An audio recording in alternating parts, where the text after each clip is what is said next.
ये है ताज media group और आप देख रहे हैं ताज न्यूज, आईना सच का।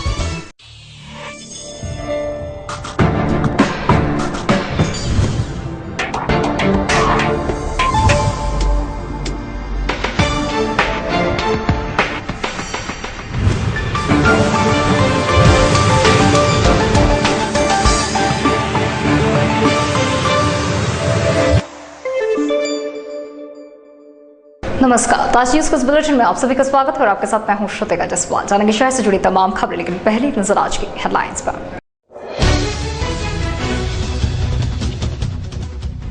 25 वर्षीय युवक की गोली मारकर की हत्या, गांव के बाहर मिला शव, पुलिस जुटी कारण जानने में।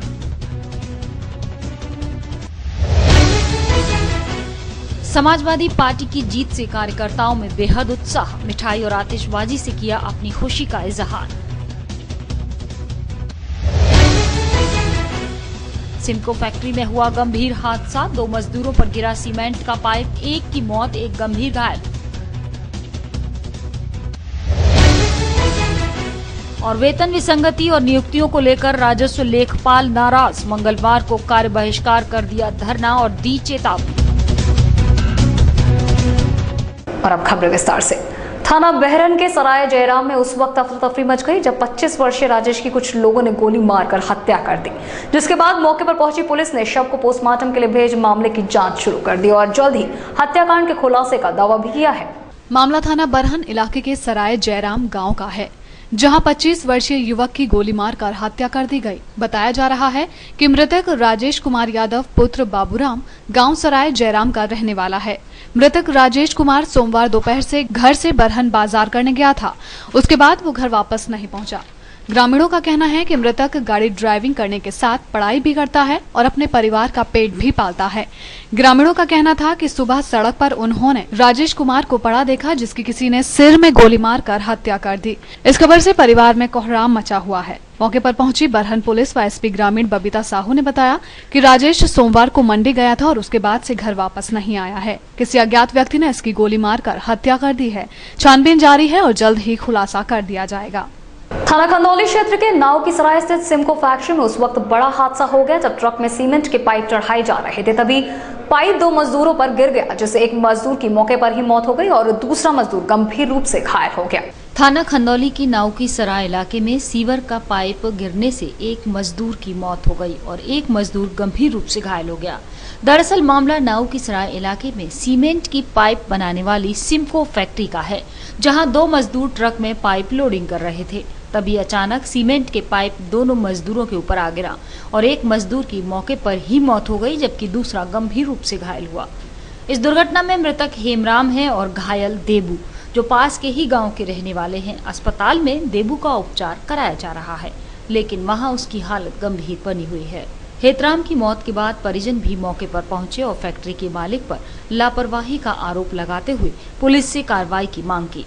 पुलिस ने फिलहाल शव को पोस्टमार्टम के लिए भेज दिया है। वहीं मजदूरों के परिजनों को सहायता राशि दिलाने का आश्वासन भी दे दिया है। हमें फैक्ट्री का यहाँ पे पाइप्स बनाए जाते हैं, आरसीसी के पाइप बनते हैं, तो उसको वो लोग ट्रक पे लोड कर रहे थे। लोड करते समय एक एक्सीडेंट हुआ जिससे पाइप थोड़ा सा स्किड कर गया, स्लिप कर गया, जिससे एक व्यक्ति की मौके पे मजदूर की मृत्यु हो गई है और एक अभी घायल अवस्था में इमरजेंसी में एडमिट किया गया है। पापा यहाँ काम करते थे और फैक्ट्री की लापरवाही से पैप चढ़ा रहे, वो मालिक पैप चढ़वा रहे थे और उसमें दब के मर गए। क्या जबरदस्ती मालिक के यहाँ लटवाते थे? जबरदस्ती है, जो कहते हैं लोडिंग करो। क्या क्रेन की कोई चेन जंजीर की कोई नहीं थी?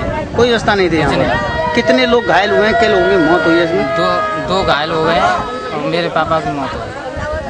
कितने सालों से काम कर रहे हैं? बचपन से करता है। प्रदेश की 11 विधानसभा और 1 लोकसभा के लिए हुए उपचुनाव में सपा की जीत से उत्साहित समाजवादी पार्टी की शहर इकाई के नेतृत्व में एमजी रोड स्थित स्पीड कलर लैब पर आतिशबाजी कर मिष्ठान वितरण किया गया। इस मौके पर पूरी समाजवादी पार्टी एक साथ नजर आई और इसे आगामी विधानसभा चुनाव का आगाज भी बताया गया। उत्तर प्रदेश की सरकार, उत्तर प्रदेश के लोगों ने उनको मुंह तोड़ जवाब दिया है और ये बता दिया है कि तुम्हारी ये चालबाजी अब तक चली है, अब नहीं चलने वाली है। सीधी जनता को ये अभाव हो गया है कि धोखेबाजी से हम लोगों को चलाए। 100 दिन हो गए, अभी तक इन्होंने कोई गरीब की किसी तरह का कोई भी नहीं किया।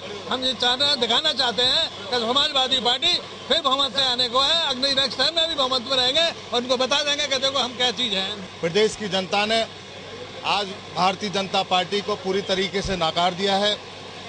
11 सीटों में से आज हम लोगों ने 9 सीट इस जनता ने हमें दी है, उनका हम आभार प्रकट करना चाहते हैं। सीट जो समाजवादी पार्टी के कब्जे में थी, उसी सीट को समाजवादी पार्टी ने बरकरार रखा है। उसके अलावा उत्तर प्रदेश में 11 विधानसभा सीटों पर चुनाव हुआ है। उन 11 सीटों में एक भी समाजवादी पार्टी की नहीं थी। ये विधानसभा चुनाव में समाजवादी पार्टी ने 3/4 सीटें जीती हैं। 26 सितंबर को होगी बहुजन समाज पार्टी की जिला कमेटियों की घोषणा। मंडल कार्यालय पर संपन्न हुई बैठक में जिसके बड़े नेताओं ने कार्यकर्ताओं के कार्यों की समीक्षा की। इस मीटिंग में आगरा के अलावा अलीगढ़ मंडल के कार्यकर्ता भी मौजूद रहे। जोनल कोऑर्डिनेटर सुनील चित्तौड़ ने सभी का मार्गदर्शन किया और पार्टी मुखिया के संदेश से वाकिफ भी कराया। लोकसभा परिणामों से निराश बीएसपी विधानसभा चुनाव में फील गुड के लिए बेताब है। पार्टी के अंदर आए दिन हो रही तब्दीलियां इसी बात का प्रमाण है कि पार्टी नेत्री मायावती ने विधानसभा चुनाव को अपना लक्ष्य मानते हुए उसी आधार पर अपनी गोट बिछाना शुरू कर दिया है। संगठन में निष्ठावान कार्यकर्ताओं को सम्मान देते हुए जैसे उन्होंने कई जिला स्तरीय नेताओं का प्रमोशन किया है, वैसे ही अब जिला कमेटियों के गठन की तैयारी है, जिसके संबंध में बुलाई गई बैठक में बसपा नेताओं ने लगनशील लोगों तक पहुंच बनाने की कोशिश की। समाज पार्टी के आगरा मंडल कार्यालय पे आगरा मंडल के जिम्मेदार साथियों की, पदाधिकारियों की जो भंग कमेटी हुई है, उन सब लोगों की महत्वपूर्ण मीटिंग हुई।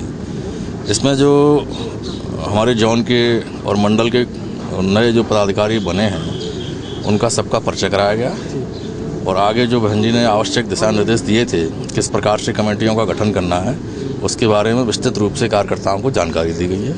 इसी संदर्भ में आज की मीटिंग बुलाई गई थी। अब जो नए गठन होने जैसे नई कारखानियाँ वगैरह हैं, तो कब तक? ये बहुत जल्दी अपनी कारखानी हम लोग बनाएंगे। कार्यकर्ताओं को हमने 15 दिन का समय दिया है और 15 दिन में ये सभी कारखानी हमारी बन जाएंगी। गौरतलब है कि बसपा मुखिया मायावती ने बीते दिनों कई मंडल कोऑर्डिनेटर्स को जोन में कोऑर्डिनेटर बनाया था। आगरा में मलखान सिंह व्यास और संघरतन सेठी ने प्रमोशन पाया था, जबकि जिला इकाइयों को भंग करते हुए उन्होंने उनमें पुराने कार्यकर्ताओं को तरजीह देने का मन बनाया है। स्थानीय बड़े नेताओं की माने तो 15 दिन के अंदर जिला इकाइयों का भी गठन कर लिया जाएगा।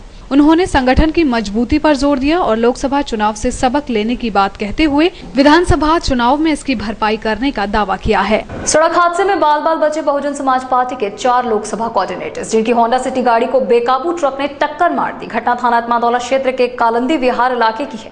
बसपा नेतागढ़ जहां अपनी पार्टी की जोनल बैठक में हिस्सा लेने जा रहे थे, सूचना पाकर पुलिस भी मौके पर पहुंच गई, जिसने ट्रक चालक को हिरासत में ले लिया है। बहुजन समाज पार्टी की जोनल मीटिंग मंगलवार को कई पदाधिकारियों के लिए आखिरी मीटिंग होने से बच गई। एक सड़क हादसे के दौरान जिनकी जान बाल बाल बची। कालिंदी विहार इलाके पर बने बसपा के मंडल कार्यालय पर ये लोग जोनल मीटिंग में हिस्सा लेने जा रहे थे, मगर उससे पहले ही विपरीत दिशा से तेज गति से आते ट्रक ने उनकी होंडा सिटी गाड़ी को टक्कर मार दी।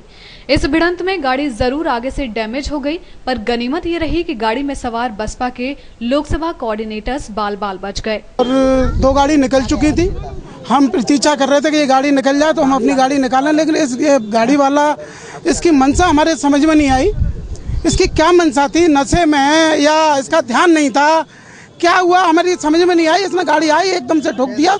हम 4 लोकसभा प्रभारी थे बहुजन समाज पार्टी के, बाल बाल मरने से बचे हैं। गाड़ी में हमारा करीबन 1 से 1.5 लाख रुपए का नुकसान हुआ है। सूचना मिलते ही पार्टी के अन्य स्थानीय नेता भी घटना स्थल पर पहुंच गए और अपने पदाधिकारियों को सकुशल पाकर जिनकी जान में जान आई।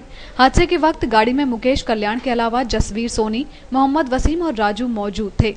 यहाँ खास बात ये रही कि सभी लोग बसपा के लोकसभा कोऑर्डिनेटर्स हैं, जिन्होंने मुस्तैदी दिखाकर ट्रक चालक को पकड़ लिया और बाद में आई पुलिस ने जिसे अपनी कस्टडी में ले लिया। जनपद में कार्यरत राजस्व लेखपालों ने मंगलवार को किया कार्य का बहिष्कार, जिन्होंने वेतन विसंगति और नई नियुक्तियों की मांगों को लेकर प्रदर्शन किया। काम बंद कर राजस्व लेखपालों ने तहसील सदर में धरना दिया और प्रशासन को चेतावनी भी दी। उन्होंने शासन प्रशासन को अल्टीमेटम दिया है कि अगर उनकी सुनवाई नहीं हुई तो वो लखनऊ में प्रदर्शन से पीछे नहीं रहेंगे। तहसील सदर में लगे तहसील दिवस में जिलाधिकारी और एसएसपी बेशक कलेक्ट्रेट छोड़कर यहां जनता की समस्याएं सुनने आ गए हों, पर तहसील के राजस्व लेखपालों ने फिर भी तहसील दिवस में पहुंचने की जहमत नहीं उठाई, बल्कि उन्होंने शासन की खिलाफत में तहसील में ही बैठकर धरना दिया और सरकार की नीतियों की जमकर मुखालफत की। उन्होंने अपनी समस्याओं से अवगत कराते हुए बताया कि कई बार ज्ञापन देने के बाद भी उनकी मांगों पर अब तक गौर नहीं किया गया है। 16 अगस्त से हम लोगों ने तहसील दिवस, थाना दिवस का बहिष्कार कर रखा है। कोई काम नहीं कर रहे, इसके बावजूद भी अब तक कोई सुनाई नहीं हुई है और पूरे प्रदेश में चल रहा है ये। गौरतलब है कि राजस्व लेखपाल सांकेतिक रूप से पिछली कई बार से तहसील दिवस का लगातार बहिष्कार करते आ रहे हैं, मगर शासन और प्रशासन ने इसे नजरअंदाज कर दिया। नतीजा ये रहा कि अब वो खुलकर खिलाफत पर आ गए हैं। उन्होंने मंगलवार के दिन काम का बहिष्कार करते हुए एक बार फिर शासन को चेतावनी दी है कि उनकी मांगों को पूरा नहीं किया गया तो अगला धरना लखनऊ में दिया जाएगा, जिसकी पूरी जिम्मेदारी प्रदेश सरकार की होगी। जानेंगे शहर से जुड़ी तमाम खबरें, लेकिन फिलहाल वक्त है एक छोटे से ब्रेक का। बने रहिए हमारे साथ, देखते रहिए ताज news.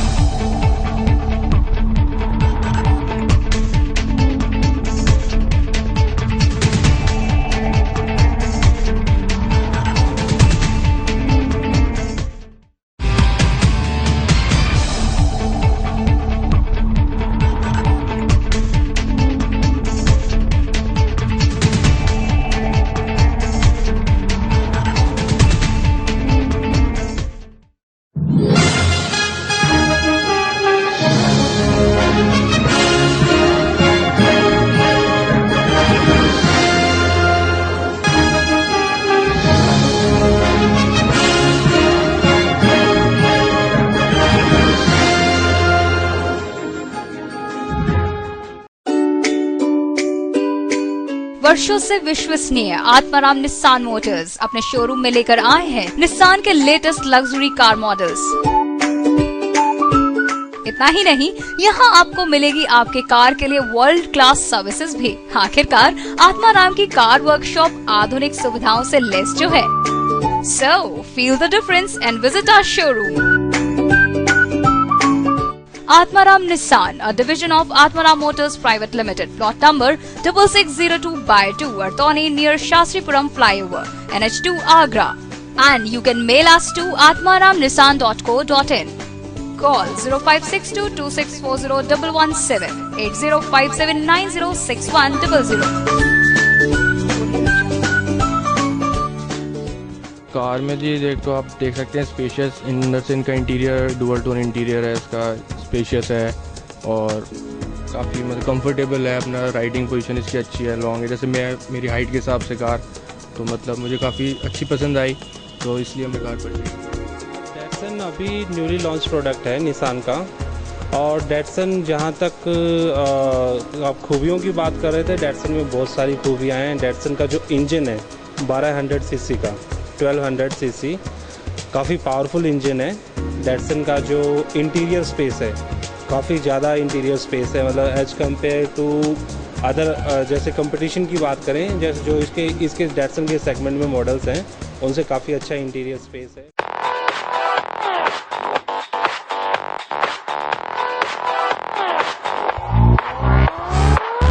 Shri Balaji jewellers, gold, silver और डायमंड ज्वेलरी मिलने का विश्वसनीय स्थान। हमारे यहाँ आपको gold, hallmark certificate gold jewellery नए कलेक्शन के साथ उपलब्ध मिलेगी। संपर्क करें Shri Balaji jewellers, fortune tower near Kargil petrol pump, Agra.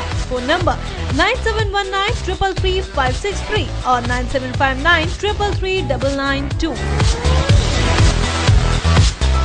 Shri Balaji jewellery, दुल्हन की jewellery, AD jewellery, artificial bangles, chain व सभी प्रकार के सेट्स यहाँ पर उपलब्ध है, तो तुरंत संपर्क करें। 21 सुपर बाजार, कारगिल पेट्रोल पंप के पीछे, आगरा। फोन नंबर 9358464218 और 8865911110।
ब्रेक के बाद स्वागत है आप सभी का। चले बढ़ते हैं अपनी अगली खबर की ओर। साल भर बीत जाने के बाद पात्र लोगों को भी नहीं मिल पा रहा है सरकार की पारिवारिक योजना का लाभ, जिन्हें आए दिन विभागीय लोगों के हाथ पैर जोड़ने पड़ रहे हैं। पीड़ित महिलाओं ने तहसील दिवस के दौरान अधिकारियों के सामने अपना दुखड़ा रोया, जिन्होंने तत्काल संबंधित विभाग से उनके आवेदनों का ब्यौरा मांगा है। तहसील सदर में खड़ी ये महिलाएं कुदरत की सताई हुई हैं, जिनके परिवार के मुखियाओं की मृत्यु के बाद भी सरकारी विभागों की संवेदनाएं नहीं जागी।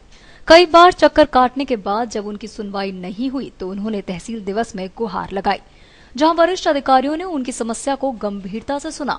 गुड्डी देवी ने जहां राष्ट्रीय पारिवारिक लाभ योजना के लिए 22 जुलाई 2013 को आवेदन किया था, तो वहीं गंगा देवी ने 9 सितंबर 2013 को फॉर्म भरा, पर लंबा अरसा बीत जाने के बाद भी वो लाभ से आज भी महरूम है। महीना हो गए और हमको भरे, कोई सुनाई नहीं होती है। यहाँ पे बाबू है, वो दलकात देता है, बजा देता है, जाओ कोई कुछ नहीं हो रहा है। यहाँ से सुनाई नहीं कर रहे हैं। रोज आते हैं, मतलब कहते हैं तो बाद में आना, 2 बजे आना, 3 बजे आना, आते हैं तो लौट कर चले जाते हैं। मतलब कोई सुनाई नहीं है 1.5 साल से। जाओ नन से जाओ काम से जी, मतलब पति खत्म हो गए, इसलिए फार्म भरा था। आपसे क्या कहते थे वो? मुझसे तो कल खूब कह रहे थे कि जाओ चलो भागो, यहाँ कोई काम नहीं है, कोई किसी की सुनाई नहीं है। यहाँ पे मैंने कही विधवा औरत की जो मतलब सरकार जो निकली है, जो उसकी कोई सुनाई नहीं है, कि यहाँ कोई सुनाई नहीं है, जाओ यहाँ से और आना कल परसों के दिन आना। तहसील दिवस के दौरान जिलाधिकारी पंकज कुमार की मौजूदगी में समस्याओं को सुना गया और संबंधित विभागों से पूछताछ भी की गई। डीएम ने बताया कि तहसील दिवस में आई समस्याओं को लेकर प्रशासन बेहद गंभीर है। गए थे और तहसील सदर भी देखा है, तो तहसील दिवस में शिकायतें तो आ ही रही हैं बहुत ज़्यादा। हमारा फोकस जो मेन है वो गुणवत्ता पे है और कोशिश ये की जा रही है कि जहाँ निस्तारण अगर उचित नहीं है तो ये देख लिया जाए क्यों उचित निस्तारण नहीं हो रहा। अगर गलती हमारे लोगों की है तो हम उस पर कार्रवाई भी कर रहे हैं। उसी क्रम में हम लोग आज यहाँ पे आए थे औचक रूप से, हम कप्तान साहब देखने, बिकॉज मेन तहसील हमारी सदर पड़ जाती है, यहाँ क्षेत्र शहर का भी है और ग्रामीण क्षेत्र भी है। उसी क्रम में देखा है, अभी तो काम ठीक चल रहा है। बाकी इन लोगों को बताया क्या करना है, इम्प्रूवमेंट लाएंगे। सर कुछ अधिकारी जो हैं वो अनुपस्थित रहते हैं, जिसकी वजह से उनसे स्पष्टीकरण मांगा जाएगा कि क्यों अनुपस्थित है। बहुत बार हो सकता है किसी और रीज़न से, वाजिब रीज़न भी हो सकता है, और अगर कोई वाजिब रीज़न नहीं होगा तो उनसे कार्रवाई की जाएगी। बिकॉज ये स्पष्ट है कि माननीय मुख्यमंत्री जी की प्राथमिकताओं में तहसील दिवस है और समाधान दिवस है। गौरतलब है कि तहसील दिवस के दिन एसएसपी और डीएम ने पहले तो तहसील एतमादपुर में जन समस्याएं सुनी, मगर तहसील सदर की आए दिन मिलने वाली शिकायतों के चलते वो अचानक सदर तहसील पहुंच गए और जनता से मुखातिब हुए। उन्होंने अधिकारियों को शिकायतों के निस्तारण में ढिलाई न बरतने के निर्देश दिए हैं। ताजनगरी के 3 प्रमुख चौराहे पर बनने वाले फ्लाईओवर के लिए काम तेजी पकड़ने लगा है। राष्ट्रीय राजमार्ग प्राधिकरण द्वारा वाटर वर्क्स चौराहे पर अवैध निर्माणों को चिन्हित कर दिया गया है। स्थानीय लोग स्वयं जागरूक होकर अपने अपने अवैध निर्माण खुद ही तोड़ने में जुट गए हैं। अवैध निर्माणों के साथ हरे भरे लहराते दर्जनों पेड़ भी इस निर्माण की बलि चढ़ रहे हैं। राष्ट्रीय राजमार्ग प्राधिकरण ने फ्लाईओवर के निर्माण में तेजी दिखानी शुरू कर दी है। ताजनगरी के प्रमुख 3 चौराहों पर फ्लाईओवर्स का निर्माण होना है। बीते दिनों एनएचएआई की टीम ने निर्माण इकाई के साथ संयुक्त दौरा कर निर्माण में आने वाली अड़चनों का निरीक्षण भी किया था। प्राधिकरण ने वाटरवर्क्स चौराहे पर अवैध निर्माणों को ध्वस्त करने का नोटिस दिया था। अब चिन्हित अवैध निर्माण गृहस्वामी खुद ही इसे तोड़ने में लग गए हैं। मंगलवार को दिन भर सड़क के दोनों ओर बने दर्जनों अवैध निर्माण ढहा दिए गए। निर्माण के साथ साथ बड़े बड़े हरे पेड़ भी फ्लाईओवर निर्माण की बलि चढ़ रहे हैं। हालांकि वन विभाग और पर्यावरण मंत्रालय से इन पेड़ों को काटने की अनुमति ले ली गई है, लेकिन इन पेड़ों के कटने के बाद दोबारा लगने की कम ही संभावनाएं हैं। निर्माण इकाई ने एनओसी के वक्त कटने वाले पेड़ों की 10 गुनी संख्या में पेड़ लगाने की सहमति दी है। अब देखना होगा कि फ्लाईओवर निर्माण में कितने और हरे भरे पेड़ इस निर्माण की बलि चढ़ेंगे। विश्वोदय स्मारकों पर सैलानियों के साथ होने वाली ठगी रुकने का नाम नहीं ले रही है। विभागीय अधिकारियों की उदासीनता के चलते ताजमहल के इर्द गिर्द लपकों का जमावड़ा दिन पर दिन बढ़ता ही जा रहा है, जिससे ताज दीदार को आने वाले सैलानियों को बेहद मुश्किलों का सामना करना पड़ रहा है। विभागीय अधिकारियों की उदासीनता का खामियाजा इन दिनों विश्व धरोहरों को भी भुगतना पड़ रहा है। विश्वोदय स्मारकों की स्वच्छता के साथ साथ इन स्मारकों के इर्द गिर्द लगने वाले असामाजिक तत्वों के जमावड़े की रोकथाम के लिए जिम्मेदार अधिकारियों की नींद खुलने का नाम नहीं ले रही है, जिसकी वजह से ताजमहल के आसपास फर्जी फोटोग्राफर्स से लेकर फर्जी गाइड का जमघट लगा रहता है। 7 अजूबों में शुमार ताजमहल अपने आप में ही एक अलग पहचान रखता है, जहां हर रोज हजारों की तादाद में देशी विदेशी पर्यटक इसकी खूबसूरती को निहारने आते हैं। वहीं इसके इर्द गिर्द पनप रहे अवैध गाइड और फोटोग्राफर्स सैलानियों को ठगी का शिकार बना रहे हैं, जिससे ताजमहल और देश दोनों की छवि धूमिल हो रही है। ताजमहल के तीनों मुख्य प्रवेश द्वार के बाहर लगने वाला लपकों का झुंड प्रशासनिक तंत्र पर एक बड़ा सवालिया निशान खड़ा करता है। क्या वाकई में विभागीय अधिकारियों को इसकी कोई खबर नहीं, और अगर है तो इनको हटाए जाने में इतनी ढिलाई क्यों बरती जा रही है? या कहीं ऐसा तो नहीं कि इन्हें किसी जिम्मेदार हाथों की शरण मिली हुई है? मिथिला नगरी बना दयालबाग का हर घर इन दिनों माता जानकी का मायका बना हुआ है, जहां माता जानकी के विवाह का उत्सव पूरे चरम पर है। तो माता जानकी की सखियां इस उत्साह में नाच गाना कर पूरे जोश के साथ मंगल गीत संगीत गाकर जमकर भजनों की धुनों पर झूमती नजर आ रही हैं और खुद को इस पावन पर्व का हिस्सा बनने पर गर्व महसूस कर रही हैं। शादी विवाह का नाम सुनते ही आंखों के सामने मौज मस्ती और पूरी आजादी के साथ नाच गाने वाला मंजर आ जाता है, लेकिन जब बात जगत के पालनहार प्रभु श्री राम और माता जानकी के विवाह की हो तो उस समय उत्सव और पावन वेला को शब्दों में बयां कर पाना संभव नहीं है। कुछ ऐसा ही नजर आ रहा है इन दिनों मिथिला नगरी दयालबाग में, जहां जानकी की सखियां उनके विवाह के लिए काफी उत्सुक नजर आ रही हैं। कहीं ढोलक की थाप तो कहीं बैंड बाजों की धुनों पर थिरकती माता जानकी की सखियां क्या महसूस करती हैं, आप खुद ही सुन लीजिए। क्या कहना है माता जानकी की सखियों का। इन दिनों पूरा दयालबाग मिथिला नगरी बना हुआ है। यही कारण है कि यहाँ की महिलाओं में इतना जोश देखने को मिल रहा है। शायद उन्होंने अपनी घर की शादी में इतना जोश ना दिखाया हो। आखिर बात भी कुछ ऐसी है, आखिर जानकी की सखियां जुटे रही। आइए बात करते हैं जानकी की कुछ ऐसी सखियों से जो लगातार इस प्रोग्राम को पूरी तरह से एंजॉय कर रही है, हर्षोल्लास के साथ मना रही है। सुबह से देर रात तक गीत संगीत का कार्यक्रम चलता है। हम बात करते हैं सलोनी राणा जी से, जो एक कवित्री भी है और समाज सेविका भी। बताइए कि जिस तरह से दयालबाग इस समय पूरा जो है मिथिला नगरी बना हुआ है, आप स्वयं एक कवित्री भी हैं और समाज सेवी में, किस तरह का माहौल आपको इस समय यहाँ देखने को मिलता है? बहुत अच्छा लग रहा है और सावन के बाद अचानक से ये ब्याह वाली जो स्थिति आई है तो अच्छा लग रहा है बहुत, और महसूस हो रहा है कि हाँ भाई हम सब यंगस्टर्स जो है सारे मिलजुल के यहाँ पे शामिल हुए हैं। सीता जी का विवाह है, हमारी सखी है, तो इससे बड़ा हमारे लिए सम्मान का विषय क्या हो सकता है। अपने ही क्षेत्र में है तो बहुत ही अच्छी बात है। आपकी आज जिनकी सखी बनी हुई है, किस तरह का माहौल देखने को लग रहा है? क्या अंदर से किस तरह की फीलिंग है? इतना एक्साइटेड है, इतना खुशनुमा माहौल है, सब इतना एंजॉय कर रहे हैं, फन कर रहे हैं जैसे अपने घर की शादी है। आप बताइए, आपने भी तमाम जनकपुरिया देखी होगी। हाँ। ऐसा मौका मिला है जो बहुत अच्छा माहौल देखने को मिल रहा है और बड़ा आनंद आ रहा है। सब एक साथ मिलके मना रहे हैं। बस अब इसे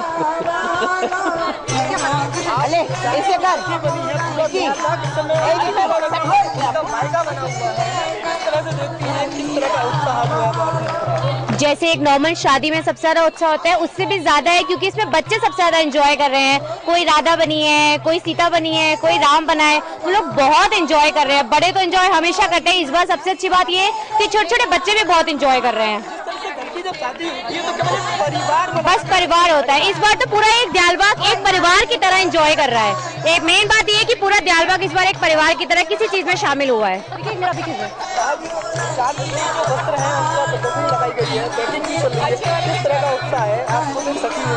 इतना अच्छा लग रहा है कि मतलब जैसे घर में शादी होती है, फ्रेंड की हम लोग एंजॉय करते हैं, उसकी वो देखते हैं ड्रेस कैसी आई है तो वही एक्साइटमेंट है। पर थोड़ा दुख भी लगता है कि फ्रेंड जा रही है, वो दोनों फीलिंग हम लोगों के साथ है, पर बहुत एंजॉय कर रहे हैं। ऐसा लग रहा है हमारा घर एक बिल्कुल फल फूल रहा है। Thank you.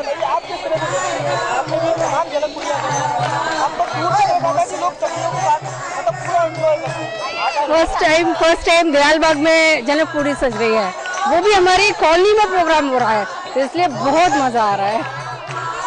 ये थी जानकी की सखियां जो बता रही थी कि किस तरह से वो पूरे आयोजन को बड़े हर्षोल्लास के साथ मना रही हैं। ऐसे ही अन्य सखियों से और इस पूरे प्रोग्राम से आपको रूबरू कराते रहेंगे। तब तक मुझे दीजिए इजाजत। कपिल अग्रवाल, ताज न्यूज, आगरा। जनकपुरी में चल रही माता जानकी की विवाह की तैयारियां जोरों पर हैं। इसी क्रम में मंगलवार को माता जानकी के वस्त्रों की प्रदर्शनी सजाई गई। इस प्रदर्शनी में कॉलोनी की सभी महिलाओं के साथ समिति पदाधिकारियों सहित उनके परिवार भी उपस्थित रहे। इस दौरान महिलाओं का उत्साह देखते ही बन रहा था। घर में होने वाले शादी विवाह समारोह में खुद के लिए बाजारों में घंटों खरीदारी करने वाली महिलाओं ने माता जानकी के लिए भी अपनी पसंद के वस्त्र खरीदे। आखिर मौका था माता जानकी के विवाह का, तो हर सखी इसको लेकर बेहद उत्साहित थी। चुने गए माता जानकी के वस्त्रों की दयालबाग के वैभव बाग में प्रदर्शनी का आयोजन किया गया, जिसमें कॉलोनी की महिलाओं के साथ साथ समिति के पदाधिकारी परिवार के साथ उपस्थित रहे। सभी का कहना था कि पहली बार दयालबाग में होने वाले इस आयोजन को लेकर वो काफी उत्साहित हैं, लेकिन उनसे ज्यादा बच्चों में कहीं जोश दिखाई दे रहा है। पहली बार किसी विवाह समारोह में इतना आनंद आ रहा है। आज सीता जी के वस्त्रों की साज सज्जा, उनके श्रृंगार का सामान हम लोग तैयार कर रहे हैं उनकी शादी के लिए। यहाँ पे गाने बजाने, फैंसी ड्रेस कंपटीशन, सब तरह के यहाँ पे माहौल है। सब लोग खेलने कूदने में, गाने बजाने में लगे हुए हैं और आप देख सकते बरना बरनी सब चल रहे हैं। मतलब जैसे हमारे घर में शादी हो रही हो ऐसा महसूस हो रहा है, हमें बहुत खुशी हो रही है। बिल्कुल ऐसी खुशी हो जैसे बेटे की शादी में हो रही है, उसी तरह हम पूरी तैयारी में लगे हुए हैं। वक्त बहुत अच्छा लग रहा है। हमारे दयालबाग में ये जनकपुरी सज रही है, तो ये तो हमारे लिए बहुत गौरव की बात है कि हमारे दयालबाग में सज रही है। और इतना अच्छा लग रहा है कि ऐसा लग रहा है जैसे हमारे घर में शादी है। हमें सजने संवरने का मौका मिल रहा है, हमें गीत गाने का मौका मिल रहा है, हमें डांस करने का मौका मिल रहा है। इससे अच्छा और क्या चाहिए होता है। हाँ जी, ये तो और भी अच्छा लग रहा है। ये तो हमारे लिए और भी अच्छा है कि हम जानकी की सहेलियां हैं, तब और भी अच्छे से दिखेंगे। महिलाओं के जोश और उत्साह का अंदाजा इसी बात से लगाया जा सकता है कि इस आयोजन में महिलाओं की खासी भीड़ रही। जहां बुजुर्ग हों या युवा, सभी राम सीता के विवाह समारोह के उत्साह में डूबे नजर आए। आगामी 19 सितंबर को निकलने वाली राम बारात से पहले महापौर इंद्रजीत आर्य ने किया रामलीला ग्राउंड व राम बारात मार्ग का दौरा। इस दौरान रामलीला ग्राउंड में मिली गंदगी और टूटी पड़ी बाउंड्री वॉल को लेकर महापौर दिखे बेहद नाराज। सभी अधिकारियों को दिए कल तक व्यवस्थाएं दुरुस्त कराने के आदेश, तो राम बारात मार्ग पर कई जगह पैचवर्क कराए जाने की बात भी कही। आगरा की राम बारात और जनकपुरी पूरे उत्तर भारत में अपनी संस्कृति और भव्यता के लिए जानी जाती है, लेकिन प्रशासन और कर्मचारियों की मेहरबानी के चलते इस बार भी राम बारात और रामलीला ग्राउंड में अव्यवस्थाओं का दौर जारी है।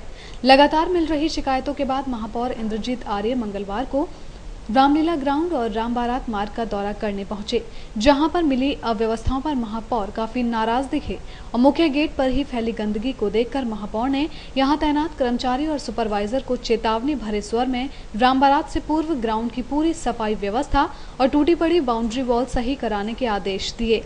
रामलीला ग्राउंड से महापौर सीधे राम बारात मार्ग यानी रावतपाड़ा पहुंचे और यहां बारात में रोड़ा बनने वाले अवैध निर्माणों को राम बारात से पूर्व ही हटवाने के आदेश दे दिए। जो राम बारात निकाल जाती है वह संपूर्ण उत्तर प्रदेश में, संपूर्ण भारत में मशहूर है। पूरे आगरा शहर नहीं, तमाम जिलों के, राजस्थान, मध्य प्रदेश, उत्तर प्रदेश के लोग यहाँ उस दिन आते हैं। तो प्रति वर्ष यहाँ राम बारात से पूर्व हमारा दौरा होता है, जितने कार्य होते हैं उन्हें हम लोग करवाते हैं और बड़े ही भाव के साथ यह कार्य किए जाते हैं। महापौर आगरा के साथ कई पार्षद और नगर निगम के अधिकारी के साथ सपा नेता भी मौजूद रहे। उत्तर भारत की ऐतिहासिक राम बारात और जनकपुरी में जनकपुरी समिति ने पहल करते हुए इस बार एक रक्तदान शिविर का आयोजन किया, जिसमें समिति के पदाधिकारियों के साथ डीआई की कई छात्राओं ने अपना रक्तदान किया। ये रक्तदान पुलिस कर्मियों की सहायता के लिए किया गया है, ताकि जरूरत पड़ने पर पुलिस कर्मियों की सहायता की जा सके। बैप्टिस्ट चौराहे पर बैठे ये लोग सोसाइटी फॉर सोशल डेवलपमेंट संस्था के वर्कर हैं, जो कश्मीर में प्राकृतिक आपदा से बेहद आहत हैं। वहां पर फंसे लोगों की मदद को लेकर उन्होंने एक राहत शिविर का आयोजन किया। शिविर के दौरान यहां से गुजरने वाले लोगों ने अपनी क्षमता अनुसार दान दिया और मानवीय फर्ज अदा करते हुए दूसरों को भी नसीहत दी। संस्था के लोगों के मुताबिक कश्मीर में आई आपदा से वहां का जनजीवन अस्त व्यस्त हो गया है। ऐसे में सभी को आगे आते हुए उनकी मदद करनी चाहिए। तो मोटिव यही है कि आपने देखा होगा कि हमारी संस्था ने सोसाइटी फॉर सोशल डेवलपमेंट ने आज यहाँ कश्मीर में जो बाढ़ से पीड़ित लोग हैं उनकी सहायता के लिए राहत सामग्री का कैंप लगाया है, जिसमें हमारे शहर के लोगों ने काफ़ी बढ़ चढ़ के हिस्सा लिया है। काफ़ी तादाद में सामग्री हम एकत्रित कर रहे हैं, जो कि हम शाम को डीएम निवास पर डीएम साहब के सामने देकर वहाँ पहुँचाने की कोशिश करेंगे और इससे जो वहाँ के लोगों को फ़ायदा हो और जो राहत मिले लोगों को जो अपने घर से बेघर हो चुके हैं और लाखों की तादाद में लोग अपने अपने लोगों से बिछड़ चुके हैं और जान माल की काफ़ी नुकसान हुआ है। उसके लिए हम दुआ करते हैं कि वो जल्दी से उभरें। मैं लोगों से ये अपील करूँगा कि किसी भी राज्य में, किसी भी डिस्ट्रिक्ट में कभी भी नेचुरल डिज़ास्टर का सामना किसी को ही पड़ सकता है, क्योंकि ये प्राकृतिक आपदा है, किसी को नहीं पता है। तो मेरा आगरा वासियों से और अपने राज्य के लोगों से और देश के लोगों से यही अपील है कि ये एक इंसानियत के नाते आप इस काम को करें, क्योंकि वहाँ तकरीबन अभी भी 4 लाख लोग से ज़्यादा हैं जो घर से बेघर हैं और उनके लिए खाने के लिए, चूँकि वहाँ 15 दिन बाद ठंड भी जल्दी आती है वहाँ कश्मीर में, तो वहाँ उनके पास पहनने के लिए कपड़े तक नहीं हैं। तो आप अगर यहाँ से उनकी मदद करेंगे, आपकी इस छोटी सी मदद से उनकी जान बचेगी और वो आपको दुआएं देंगे। और ये हमारा फ़र्ज़ है बीइंग इंडियन होने के नाते। तो मैं सोसाइटी फॉर सोशल डेवलपमेंट की जानिब से ये लोगों से अपील करूँगा कि आप अपने क्षेत्र में ज़्यादा से ज़्यादा इस तरह के कैंप लगाएं और राहत सामग्री किसी भी जरिए से आप भिजवाएं। राहत शिविर के दौरान जनता ने नगद धनराशि के अलावा खाने पीने का सामान और कपड़े भी दिए, जिनको जिला प्रशासन की मदद लेकर अधिकारियों के जरिए बाढ़ पीड़ितों तक पहुंचाया जाएगा। सोसाइटी फॉर सोशल डेवलपमेंट के पदाधिकारियों ने जनपद वासियों को इंसानियत की दुहाई दी और उनसे पीड़ित लोगों की ज्यादा से ज्यादा सहायता करने की अपील भी की। यूपी ही नहीं, पूरे देश के लिए चुनौती बनी हुई कन्या भ्रूण हत्या और महिला सुरक्षा जैसी समस्याओं पर महिलाओं ने गहन चिंतन किया। जनकपुरी आयोजन से पूर्व दयालबाग महिला मंडल ने इन दोनों विषयों पर शपथ लेते हुए लड़ने का संकल्प भी लिया। जनकपुरी महोत्सव में महिला समिति अपने वॉलंटियर्स लगाकर महिलाओं की सुरक्षा पर खुद ही ध्यान दे रही है। सुरक्षा को लेकर तो बहुत बड़ा चिंतनीय विषय है और आज हम सब यहाँ पर इकट्ठे महिलाओं की सुरक्षा, कन्या भ्रूण हत्या भी इसीलिए हो रही है कि महिला असुरक्षित नहीं है। तो माँ बाप भी यही सोचते हैं कि जब बच्ची पैदा हो गई तो वो असुरक्षित रहेगी। तो कुछ लोग तो यही मानसिकता रखते हुए भ्रूण हत्या कर देते हैं, वह बच्चे को भ्रूण में ही उसको खत्म करवा देते हैं।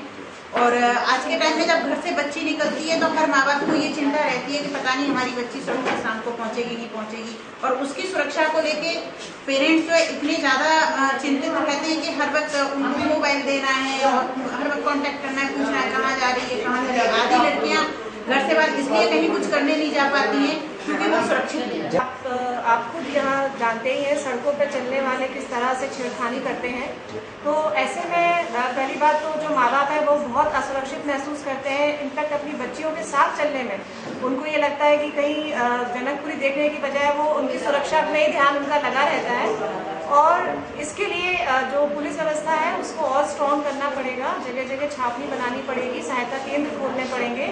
और जो महिला पुलिसकर्मी हैं वो भी बहुत सजग रहे इसको लेकर। इनफैक्ट जो माँ बाप हैं वो अपनी लड़कियों को घर से ये तैयार कर कर भेजें कि एक तो आप अपनी वेशभूषा का ध्यान रखो कि आप अट्रैक्शन पॉइंट बन के मत निकलना। और दूसरी चीज़ कोई कुछ कहता भी है आपको, जरा भी छेड़ता है तो आप हमें बताएं या जो भी आपको खड़े हैं सहायता के लिए उनसे सहायता लें। और उनको थोड़े से आत्म सुरक्षा से संबंधित कुछ उनको सिखाना भी जरूरी है। एजुकेटेड हैं तो उन्हें इसका महत्व समझ में आएगा। जब इसका महत्व समझेंगे तो ये ऐसा बड़ा जघन्य अपराध नहीं करेंगे, क्योंकि अगर महिलाएं नहीं हैं तो दुनिया नहीं है। आजकल हर कोई जानता है कि महिला जननी है। अगर महिला ही नहीं होगी तो महिला नहीं होगी तो आगे वंश नहीं बढ़ेगा। वंश नहीं बढ़ेगा तो आप ही देख रहे हो कि पुरुष और महिला की रेशियो आजकल बिगड़ रहा है। दक्षा आपसे मैं एक बात जानना चाहूँगा, जिस तरीके से प्रशासन ने सख्ती बरती है और हर अल्ट्रासाउंड सेंटर के बाहर लिख दिया कन्या भ्रूण हत्या लिंग परीक्षण यहाँ अपराध है, लेकिन क्या कानून बनाने भर से इस मामले को रोका जा सकता है? नहीं, ये अपने हम खुद हमारा समाज के लोग सजग होंगे तभी ये हो सकता है। अल्ट्रासाउंड मशीन बनी है, इसलिए इसका इतिहास 30-40 साल पुराना है। जो अल्ट्रासाउंड मशीन बनी वो विदेशों में बनी, लेकिन वो उपयोग के लिए बनी थी, उसका दुरुपयोग होने लगा है। उपयोग इसलिए हुआ था कि जब हमारा कोई औरत गर्भ धारण करती है तो उसके द्वारा जो उसमें जो कहीं कोई बीमारी ना उत्पन्न हो रही है या जो शिशु अभी पैदा नहीं हुआ है उसमें कोई दिक्कत नहीं आ रही है या उसका पूरा विकास पूर्ण रूप से हो रहा है या नहीं हो रहा है, इस बारे में अल्ट्रासाउंड के थ्रू हमें पता के साथ ऐसा हो रहा है। जो काम करती हैं, जो आज हमारे घर में बाई काम करती है, उसकी 10 साल की बेटी बाहर निकल आती है काम करने के लिए। एक उसका कारण है रोजगार, जिसकी वजह से वो अपनी बच्ची को बाहर निकालती है। अगर हम उसको प्रॉपर रोजगार दें तो वो बच्ची को बाहर नहीं निकालेगी। और जब बच्ची अगर उसको स्कूल भेजा जाए तो वो शिक्षित होगी, वो इन चीज़ों से दूर होती चली जाएगी। जब उसे शिक्षा का पूरा ज्ञान होगा तो वो यहाँ के नहीं फंसेगी। कि लड़का लड़की सब बराबर हैं। पहले तो हम लोग लेडीज़ को ये समझना चाहिए कि लड़कियां हमारे समाज में हैं तभी आज समाज हमारा समाज है। हर लेडीज़ को ये समझना चाहिए कि मैं भी एक लड़की हूँ, अगर आज मैं ऐसा कर रही हूँ, वो किस सिचुएशन में ये सब कर रही है, भ्रूण हत्या कैसे सामने आई। अगर वो ही नहीं अपने आप को समझ पा रही, आज उसके माँ बाप ने भी उसके साथ ऐसा किया होता तो वो भी इस दुनिया में नहीं होती। इसलिए मैं तो चाहती हूँ कि ये जो दहेज प्रथा है ये एक औरत ही बंद कर सकती है और औरत ने ही सारे समाज में ये सोचे कि मैं कमज़ोर हूँ। औरत बिल्कुल कमज़ोर नहीं है, वो चाहे तो कुछ भी कर सकती है। और नई से नई अपने बच्चों को सिखाए और अपनी बेटियों को अपने मतलब हमारे वेद पुराण और शास्त्रों में लिखा हुआ है यत्र नारीस्तु पूज्यते रमन्ते तत्र देवता, जहाँ नारियों की पूजा होती है वहाँ देवता निवास करते हैं। आप क्या मानते हैं आज कितना बदलाव आया है? आज बहुत बदलाव आ गया, लेकिन जिस घर में लेडीज का इज्जत होती है घर उसी के घर में खुशियाँ हैं। बस ये मैं कहना चाहूँगी। आज हम लोग यहाँ पे बैठे हैं सब, हम लोग सीता जी की वजह से आज यहाँ सब इकट्ठे हुए हैं, एक जनकपुरी की वजह से। तो अगर ये सीता जी कितनी बड़ी देवी हैं, आज हम लोग उनको मान रहे हैं, तो अगर खुद हमारे अंदर एक सीता है, हम ये माने, बस इससे अच्छी कोई बात। थोड़े दिन बाद नवदुर्गे आएंगे। अब इसी मानसिकता को हम आगे बढ़ाते जाएं, इसी को जैसे हम देवी जी की पूजा कर रहे हैं, इसी को समाज में माने कि ये भी एक देवी का रूप है और अपनी माँ बहनों को भी हम वही रूप समझें, लक्ष्मी का रूप समझें, देवी का रूप समझें, तो सभी कोई मानसिकता ऐसी खराब होगी ही नहीं पुरुषों की। फिर हमारे वॉलंटियर्स होंगे यहाँ पर, वो पूरी ट्रैफिक व्यवस्था को और पूरे जो लोग आ रहे हैं उनको मैनेज करेंगे और पुलिस की सहायता होगी। और हम लोग यहाँ के नागरिक भी बहुत सचेत हैं कि किसी भी तरह की कोई असामाजिक तत्व यहाँ पर ना आने पाए और महिलाओं को पूरी तरह से सुरक्षित निकलने दिया जाए। और बाकी महिलाओं को भी ये संदेश देंगे कि भाई वो स्वयं भी इस तरह आएँ, अपने परिवार के साथ आएँ, कि किसी तरह की भी उनके साथ कोई बदसलूकी ना हो। ये एकदम सौभाग्य की बात है कि ऐतिहासिक जनकपुरी महोत्सव का आयोजन हमारे दयालबाग मंडल में हुआ है और दुनिया की आधी आबादी महिलाएं हैं और अब तक ऐसा होता आया है कि ज़्यादातर जनकपुरी महोत्सव में महिलाएं जाने से कतराती हैं। किसी भी उत्सव का, त्यौहार का पूरा होना तब तक नहीं माना जाता जब तक वहाँ स्त्रियों की भागीदारी ना हो, क्योंकि हमारे हर त्यौहार में हम कहीं भी शुरुआत करते हैं तो देवी की पूजा से करते हैं, वो चाहे लक्ष्मी के रूप में करें या माँ दुर्गा के रूप में करें। तो मैं चाहूँगी कि हम ऐसा तैयारी करें जिस तरह हम कोई नेता आता है उनके सुरक्षा के लिए पूरा प्रशासन, कोई एक मंत्री नेता आता है जिसको हम खुद ही चुनकर भेजते हैं, पूरा अमला उसके पीछे लग जाता है। तो जब ऐतिहासिक जनकपुरी महोत्सव का आयोजन हो रहा है तो ये प्रशासन की जिम्मेदारी है और हम सब पूरे समाज की जिम्मेदारी है कि हम ऐसा माहौल बनाएं कि जहाँ पर हमारे घर की महिलाएं भी आकर आनंद लें उस महोत्सव का। जहाँ पर इतने व्यापक स्तर पर आयोजन हो रहा है तो उसका देखने का, उस झांकियों को देखने का, उस मेले में युवा पीढ़ी है जो कि आजकल मॉडर्न टेक्निक्स, फेसबुक, व्हाट्सएप और इन सब की ये पुरानी सभ्यता भूलती चली जा रही है। सबसे पहले तो क्या है कि वो कहीं पुराने उसमें वापस जाती है और अपने रामायण ग्रंथ जो है वापस पढ़ते हैं। फिर क्या सीता मैया, उनके क्या अपने गुण थे, क्या उन्होंने कुर्बानी दी, क्या उन्होंने सहा या किस तरह का अपने पति का साथ दिया, वो सारी चीज़ें जो है इस उससे वो एक एक करके जनकपुरी में भी कवर हो रहे हैं। सारा कुछ युवा पीढ़ी को आगे देखने को मिल रहा है। ये आजकल के बच्चे बिल्कुल भूल गए हैं क्योंकि आजकल व्हाट्सएप, नए नए गाने इनमें ही लगे रहते हैं। अब ऐसे कार्यक्रम होते हैं तो उनके अंदर जिज्ञासा पैदा होती है कि ये सब क्या है, तब हम उनको बता दें कि ये राम है, इनकी शादी ऐसे स्वयंवर हुआ, तो बहुत कुछ सीखने को मिलता है बच्चों को। और इन्हीं आयोजनों से वो बच्चे हमारी सभ्यता, संस्कृति, इन सब के बारे में उनको नॉलेज होती है। तो आपका कहना एक तरह से ये है कि इस तरह के धार्मिक आयोजन है हमारी संस्कृति, सभ्यता को बचाने में एक बहुत बड़ा योगदान रखते हैं। बिल्कुल रखते हैं। और हमारी जो आजकल की जो मेंटलिटी खराब हो रही है, जो ऐसी बातें सुनते हैं, देखते हैं, तो उनमें बैलेंस बना रहता है और अच्छे अच्छे संस्कार उनको मिलते हैं। हमारा जनकपुरी आयोजन बहुत अच्छे से हुए, हम पूरी तरह से सहयोग कर रहे हैं, हम काफ़ी एंजॉय कर रहे हैं। हम लोगों ने लेडीज संगीत में अभी डांस वगैरह किया था और हर तरह से हम चाहते हैं हमारा जनकपुरी हमारे आगरे में सबसे अलग हो और सबको सब कुछ जानने का मौका मिलेगा, बच्चों को क्या, बड़ों को। आज जब भी कोई त्यौहार आता है, एक दिवस का, एक दिन का कोई दिन होता है, आज हिंदी दिवस है, क्या हिंदी एक दिन के लिए है क्या? ऐसा नहीं होना चाहिए। आज महिला दिवस है तो क्या महिला एक दिन के लिए क्या? कोई भी त्यौहार होना चाहिए। तो आप क्या मानते हो उसको किस तरीके से मनाया जाना चाहिए, क्या उसके पीछे सोच रहनी चाहिए? ये तो अपनी अपनी सोच है, अपने अपने विचार हैं। विचारों से मेरा कहने का मायने यही है कि अगर इंसान सोचता है तो हर दिन त्यौहार है, हर दिन दिवाली है, हर दिन दशहरा है। लेकिन अगर आपकी मानसिकता छोटी है तो आप इस एक दिवस को भी आप एक बड़े महासम्मेलन की तरह मनाएंगे। और अगर आपकी सोच अच्छी है तो आप इसको एक छोटे से कार्यक्रम के रूप में करके इसको भूल जाएंगे। ऐसा नहीं है, ये विचारों की कमी। जैसे हम लोग आपस में मिल नहीं पाते थे, महिलाएं बहुत ही डरी सहमी सी महसूस करती थी। बहुत कुछ कहना चाहती हैं महिलाएं, लेकिन वो कुछ कह नहीं सकती। जहां हम 33% आरक्षण की बात करते हैं, मुझे लगता है कि वहाँ 2% और 1% महिलाओं को भी अपने उसको लेने का अधिकार को लेने के लिए संघर्ष करना पड़ता है। और यही सोच लेकर के मैंने सभी महिलाओं को एक मंच पे लाने की कोशिश की, जिससे कि मीडिया के माध्यम से पूरे देश में उनकी बात पहुंच सके। अभी आपने एक प्रोग्राम किया था हरियाली तीजोत्सव का, मैं उस प्रोग्राम में खुद वहाँ पे देख रहा था, जिस तरह से महिलाओं की वहाँ भीड़ थी और एकजुटता देखने को मिली थी। इसके बाद में आगे आपने किस तरह के कार्यक्रम आयोजित किए, क्या आपकी सोच रही? जी, यहाँ पर पहले से ही जनकपुरी आयोजन किया जा रहा है। 120 साल में पहली बार दयाल बाग को ये सौभाग्य प्राप्त हुआ है कि यहाँ पर जनकपुरी मिली। जानेंगे शहर से जुड़ी तमाम खबरें, लेकिन फिलहाल वक्त है एक छोटे से ब्रेक का। बने रहिए हमारे साथ, देखते रहिए ताज न्यूज़।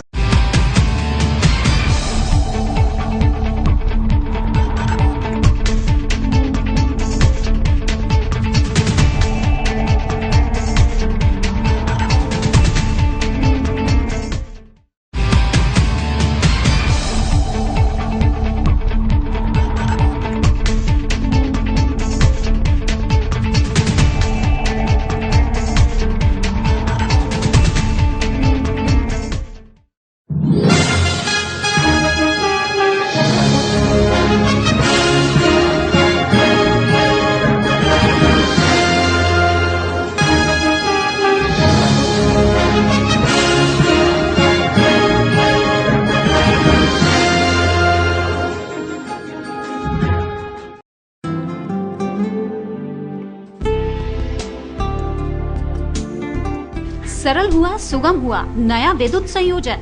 अब टोरंट पावर में नया विद्युत संयोजन का आवेदन करना और भी सरल हुआ। आप निम्नलिखित दस्तावेजों के साथ हमारे किसी भी ग्राहक सेवा केंद्र में संपर्क करें और शीघ्र नया संयोजन पाएं। जैसे ग्राहक द्वारा भरा हुआ आवेदन पत्र, परीक्षण पत्र, लाइसेंस, विद्युत ठेकेदार द्वारा प्रमाणित, आवेदक का एक पासपोर्ट साइज फोटो, पहचान पत्र की प्रतिलिपि, यदि उपभोक्ता गरीबी रेखा के अंतर्गत है तो बीपीएल राशन कार्ड की प्रतिलिपि।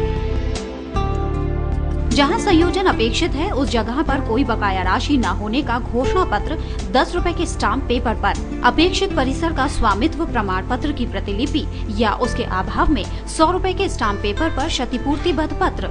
यदि आवेदक उस परिसर का स्वामित्व नहीं है तो स्वामित्व प्रमाण पत्र के साथ मालिक द्वारा प्रमाणित अनापत्ति प्रमाण पत्र।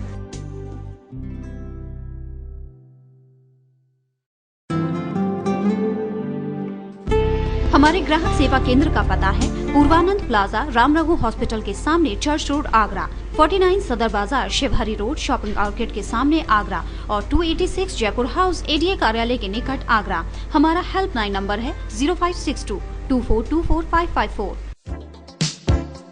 उत्तम ग्रुप ऑफ इंस्टीट्यूशंस प्रोवाइड करता है बेस्ट ऑफ एजुकेशन, वो भी आपके बजट में। 12 पास लड़कियां जो एडमिशन लेना चाहती हैं बीबीए, बीसीए, बीएससी बायोटेक में, उनको देना होगा 12,000 रूपए सालाना, शर्तें लागू, वो भी फ्री ट्रांसपोर्टेशन के साथ। उत्तम में आपको बेस्ट ऑफ एजुकेशन ही नहीं, ओवरऑल डेवलपमेंट भी मिलता है।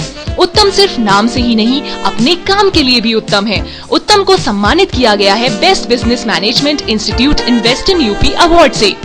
हर साल होने वाले मेगा जॉब फेयर अवसर में आने वाली 50 से भी ज्यादा कंपनियां आपको देती हैं मौका उनके साथ काम करने का। सपना नहीं, हकीकत है। फर्दर डिटेल्स के लिए कॉल कीजिए 8171 400 500 999 4541 या विजिट कीजिए Uttam info centre, Hariparvat crossing, Agra, या लॉग ऑन कीजिए uttamInstitute.ac.in। हमारे यहाँ जो कोर्स है वो MBA चल रहा है, PGDM है और पॉलिटेक्निक है। पॉलिटेक्निक में मैकेनिकल, ऑटोमोबाइल ब्रांच है, सिविल ब्रांच है, इलेक्ट्रिकल ब्रांच है। हमारे यहाँ ये हमारा जो कॉलेज है वो A ग्रेड में कॉलेज का दर्जा प्राप्त हुआ है। 5 साल के अंदर हमने A ग्रेड में कर दिया है।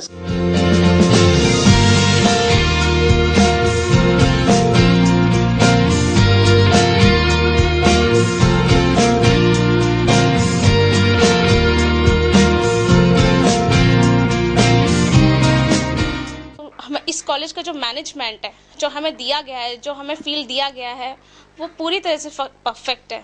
इन 22 सालों में जो और कॉलेज ने जिस तरह से रिकवर किया है अपने आप को, वो इस कॉलेज ने 5 सालों में कवर कर लिया है। साई आशा प्रॉपर्टीज, एडी अप्रूव्ड कोठी प्लॉट्स खरीदने व बेचने के लिए संपर्क करें। ताज नगरी 2 में एडी अप्रूव्ड प्लॉट्स के लिए संपर्क करें।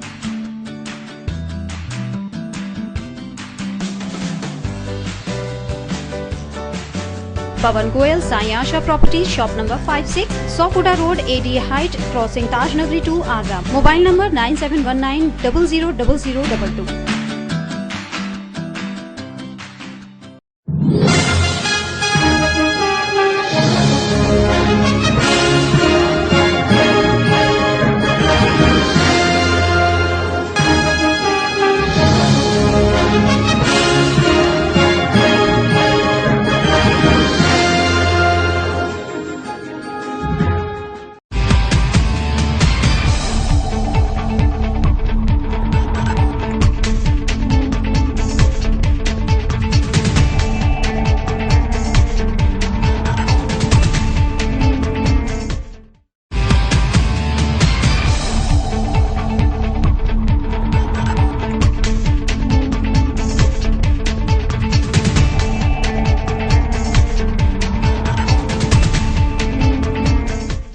ब्रेक के बाद स्वागत है आप सभी का। चले बढ़ते हैं अपनी अगली खबर की ओर।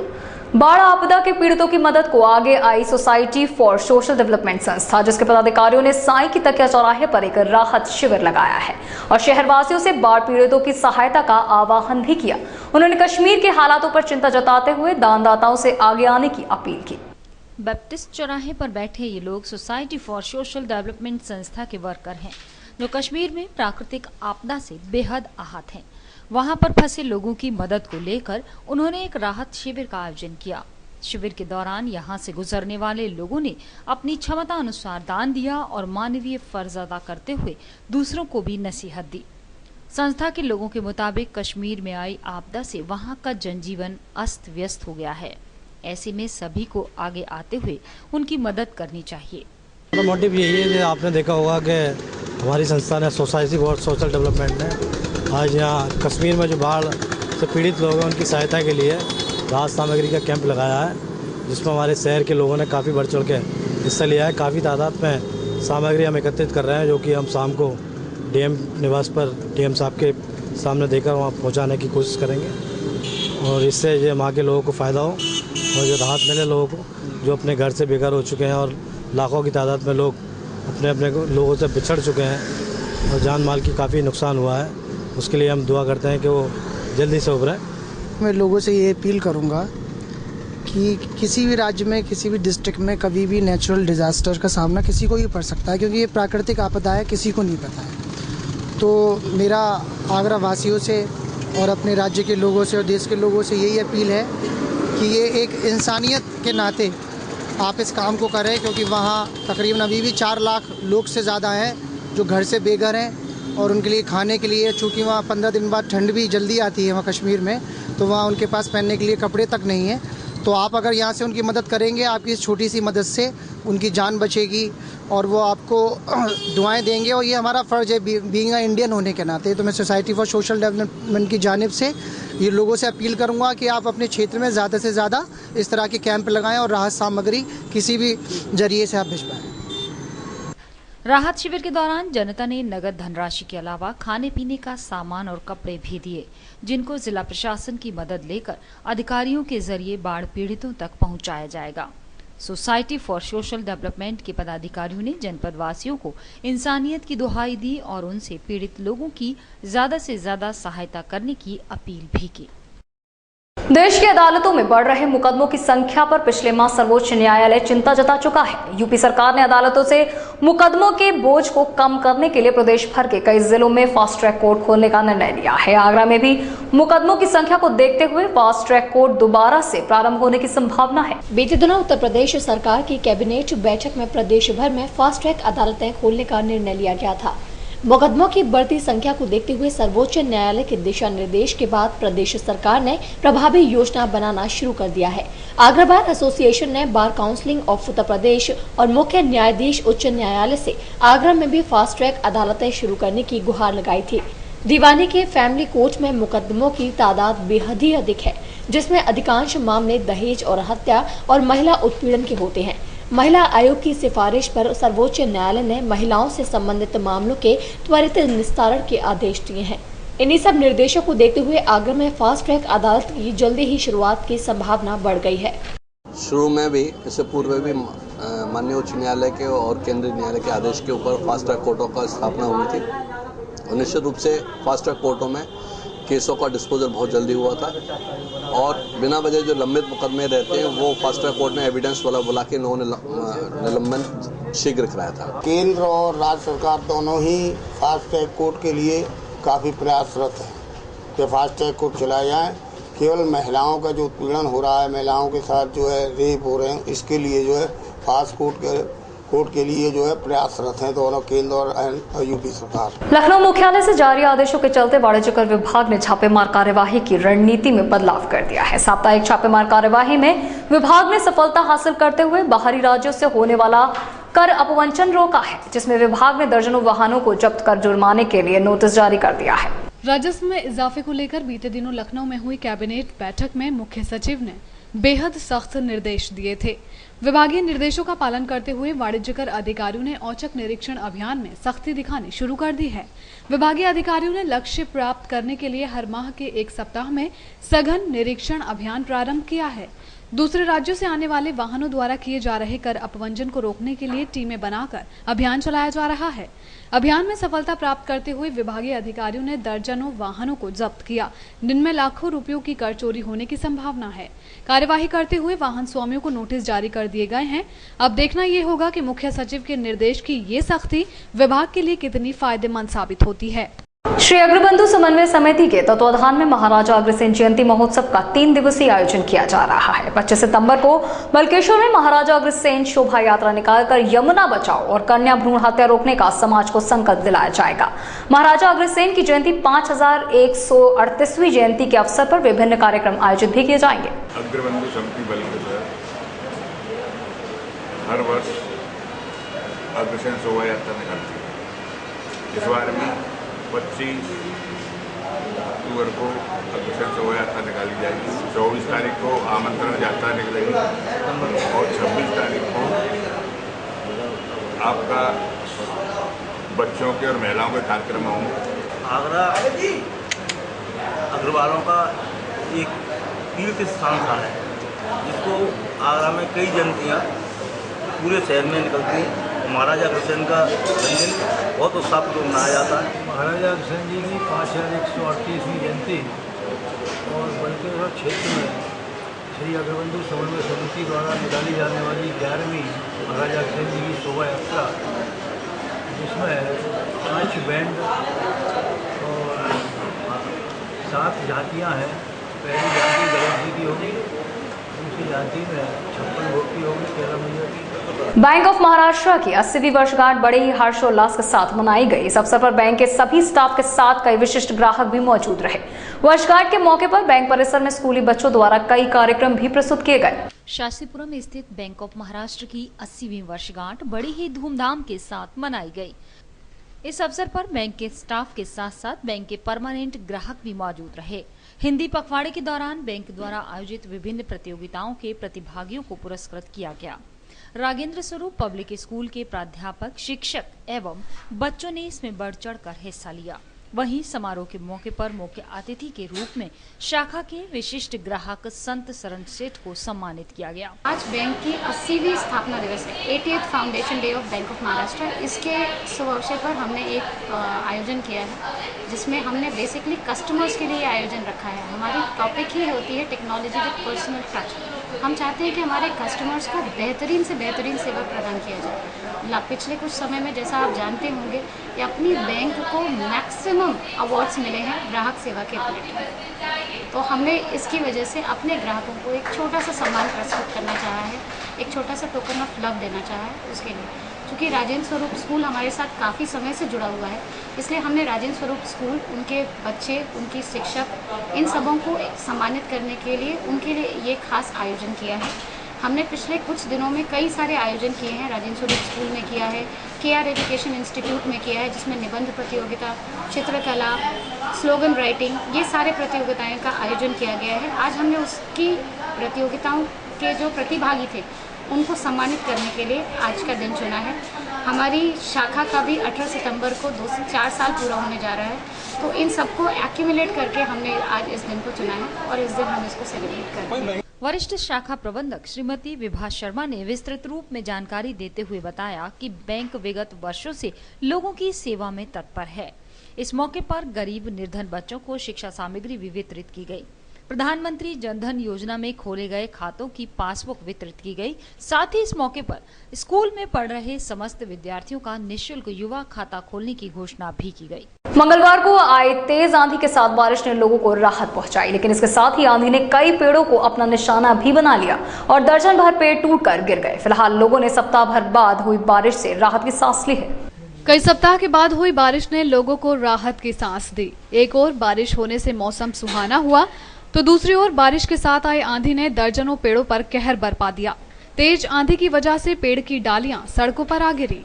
पेड़ टूटने की वजह से कई मार्गों पर घंटों यातायात भी बाधित रहा। फिलहाल झमाझम हुई बारिश ने लोगों को गर्मी से निजात दिला दी।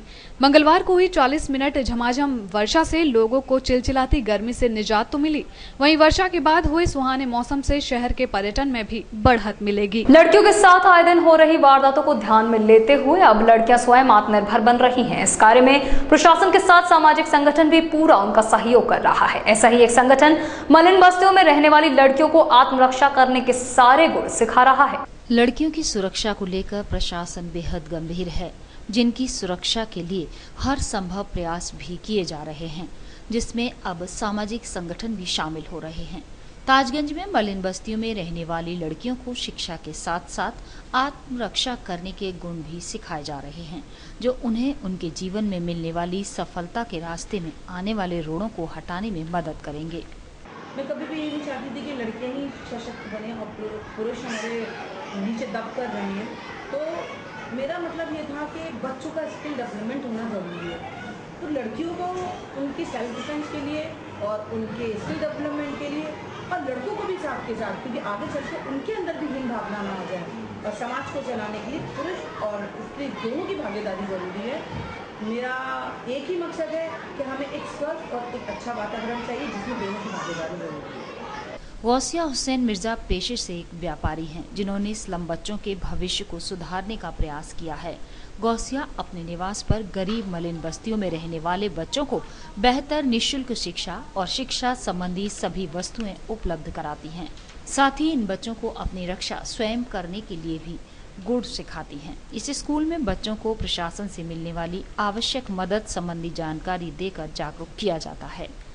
इस्लाम धर्म की शिक्षा देने वाले मदरसे पर दिए बयान से मुस्लिम समाज में गुस्से का माहौल है, तो वहीं तमाम राजनीतिक दलों ने इस बयान की निंदा भी की है। इसी कड़ी में जुड़कर कमाल खां दरगाह पर पीस पार्टी ने सांसद साक्षी महाराज का पुतला दहन कर अपना विरोध प्रदर्शित किया।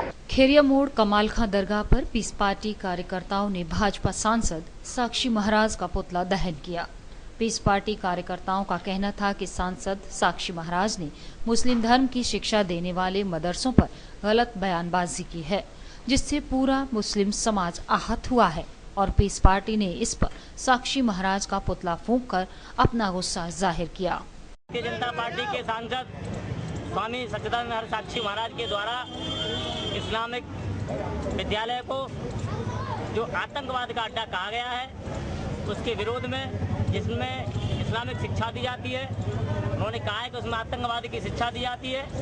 इसके विरोध में आज पीस पार्टी ने पूरे उत्तर प्रदेश के अंदर साक्षी महाराज के पुतले फूंक करके इस बात का विरोध किया है कि साक्षी महाराज ये प्रमाण दें कि किस मदरसे के अंदर आतंकवाद की शिक्षा दी जाती है।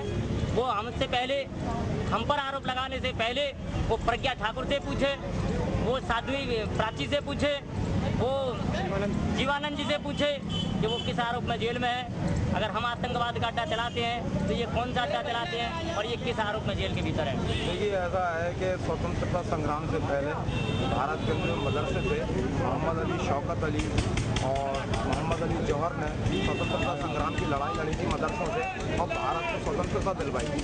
भारत के मदरसे जहाँ शिक्षा दी जाती है, धार्मिक शिक्षा दी जाती है, एक संवैधानिक पद पर रहते हुए सांसद साक्षी महाराज ने उनको मदरसों को आतंकवाद का अड्डा बताया। उससे मुसलमान ही नहीं बल्कि जो सांप्रदायिक विरोधी मतलब समर्थक है के स्थल पर बिना किसी आरोप के मतलब यह है इस तरीके का आरोप पड़ना निंदनीय और गलत है। इसका हम विरोध कर रहे हैं। भाजपा सांसद ने मदरसों को आतंकवाद की शिक्षा का अड्डा बताया था, जिस बयान के बाद पूरे देश के मुस्लिम संगठनों में नाराजगी का माहौल है। पूरे देश प्रदेश में साक्षी महाराज के विरोध में प्रदर्शन किए जा रहे हैं। सांसद एक गर्ममयी पद होता है। साथ ही प्रत्येक सांसद संसद में चुनकर इसलिए जाता है कि वो अपने क्षेत्र के विकास संबंधी सवाल जवाब संसद में उठाए और मांग सके, और अगर उसके क्षेत्र में कुछ गलत हो रहा है तो उसे कानूनी कार्रवाई के जरिए सुलझा सके, न कि कुछ भी गलत होने पर गलत बयानबाजी करे। ऐसे ही गलत बयानों से आपसी भाईचारे पर प्रहार होता है और फिर धर्म के नाम पर दंगे होते हैं और उन दंगों पर राजनीति। फिलहाल इस बुलेटिन में बस इतना ही। आगरा की ताजा तरीन खबरों के साथ जल्द हाजिर होंगे। दीजिए इजाजत, देखते रहिए ताज न्यूज। नमस्कार।